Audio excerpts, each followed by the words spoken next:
I just want to come on here and talk a little bit about what I think is one of the essential guitar albums of all time, and that's Deep Purple Machine Head. If you're a guitar player and you want to be well-rounded and you want to be able to play over different grooves and different styles, I think this is a quintessential album to start with. This is actually my original copy that I've had since I was a kid. I got it back in the late 70s. And this album was just amazing. I would come home from school and play along to different albums, and this was an album that really taught me how to play over different grooves and become a more well-rounded, balanced guitar player. Ritchie Blackmore is one of my all-time favorite guitar players by far. I think he's vastly underrated. He had the melodicism, he had the phrasing, he could syncopate so well, his tone was warm, it wasn't real muddy or fat, it was just real sharp and succinct.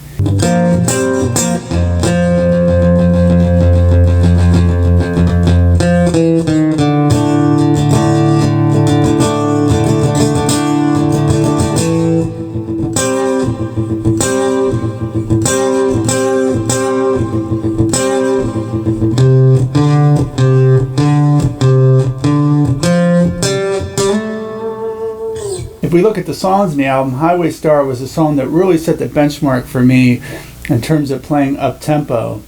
It was the first real song that I learned where I could tap on 2 and 4 and feel that kind of drive-in swinging beat. Where I could tap that, you know, it's like...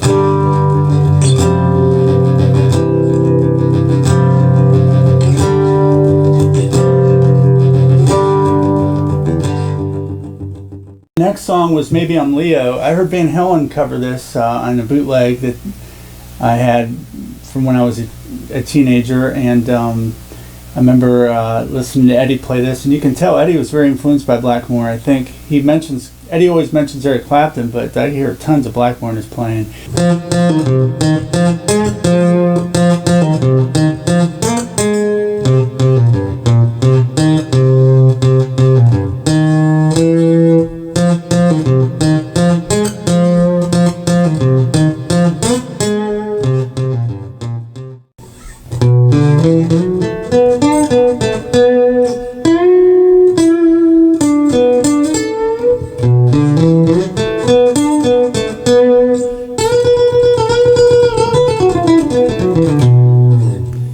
Pictures of Home was one of my favorite tracks, and you could hear that really influenced a lot of the power metal and neoclassical hard rock to come with the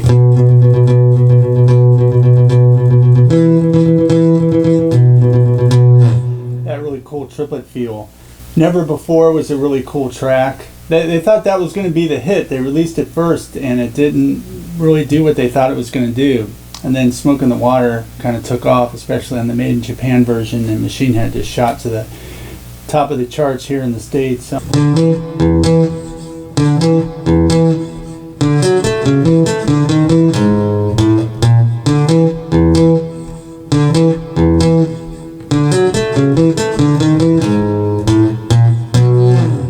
the next one, well, we all know the next one.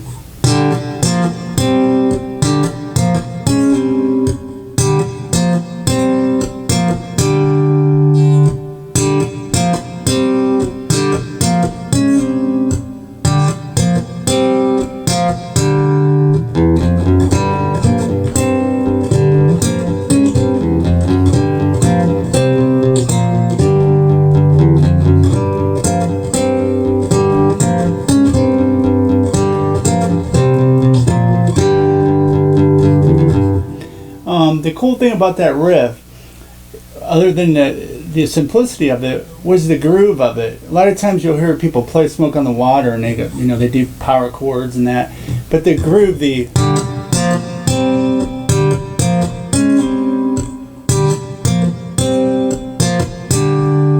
getting that laid back feel, not rushing it. And Roger's bass line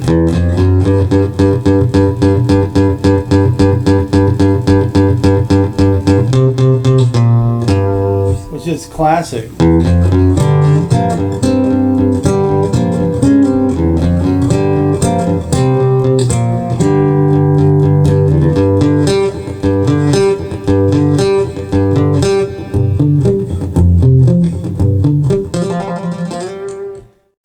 And on the chorus they went C major to G major,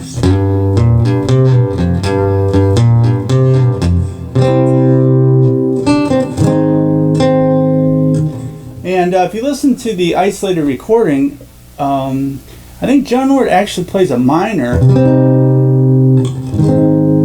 over that, while the vocal melody has the major, so it's like just a kind of a neat subtle little thing there.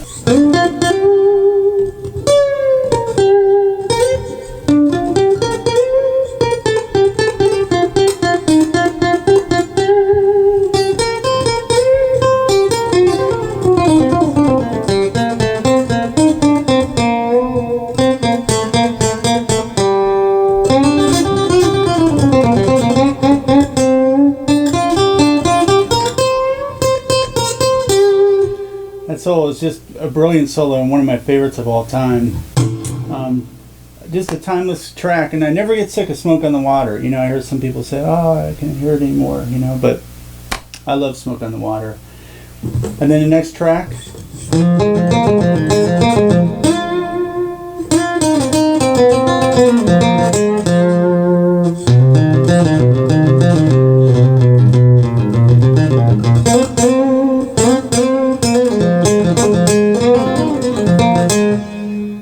Lazy was a track that probably influenced me more than any song on the album.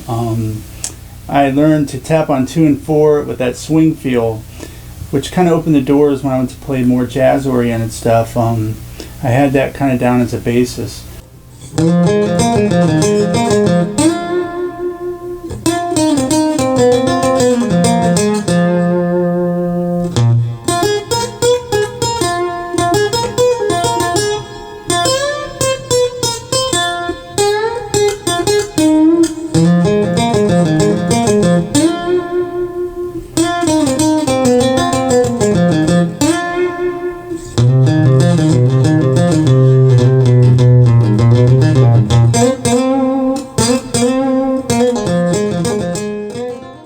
And that's the beautiful thing about this album is every song has a different groove, but it's like a groove, all the grooves you'll need almost in everything you play in the future. Highway Star, upbeat, driving, kind of hard rock metal.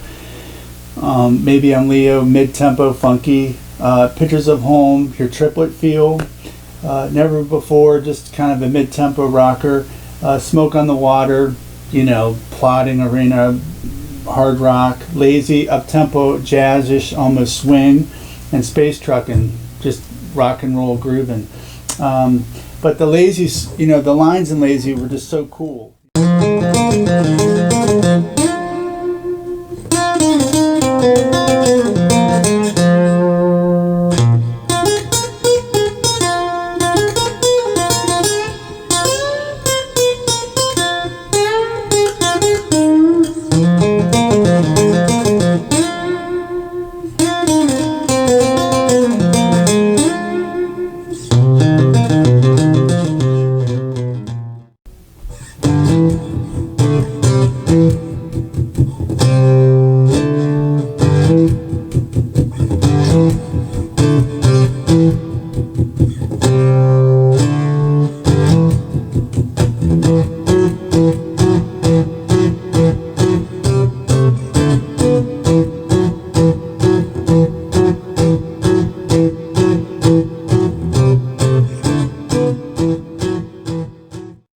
And then Space Truckin' was just a great classic rock song.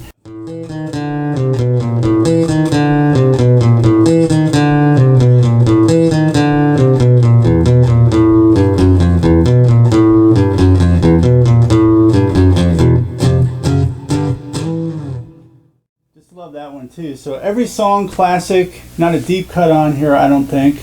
And just amazing record to play guitar to, improvise over, throw that sucker on, and by the end of it, if you get those songs down, you're going to be able to play in a lot of different contexts. So Deep Purple Machine Head, it's timeless after all these years. 1972. It was recorded between the 6th and 21st of December 1971, and here we are all these years later, and it's still an album that I love. So thanks a lot for watching this, and if you like, subscribe and I'll do some more stuff. Thank you and take care.